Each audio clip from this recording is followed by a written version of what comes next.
आज प्लास्टिक आपल्या जीवनाचा अविभाज्य भाग झालाय, पण त्याच्या अतिरेकी वापरामुळे आपल्या दैनंदिन जगण्यात अनेक अडचणी निर्माण होऊ शकतात. प्लास्टिक पिशव्या वापरण्यात तारतम्य न ठेवल्यास सांडपाण्याच्या व्यवस्थेत अडथळे निर्माण होतात आणि आपल्याला अनेक संकटांना सामोरं जावं लागू शकतं.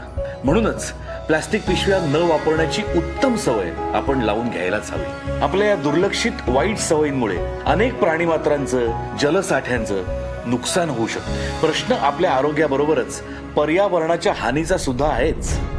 आपण जबाबदारीने सहकार्य करायला हवं. प्लास्टिक पिशव्यांच्या ऐवजी कापडी पिशव्या, कागदी पिशव्या वापरायला हव्यात. त्यामुळे विघटन न होणाऱ्या प्लास्टिक पिशव्यांमुळे आपली शहरं तुंबणार नाहीत आणि आरोग्यदायी सुंदर शहर आपल्या वाट्याला येईल. चला करू नवी सुरुवात.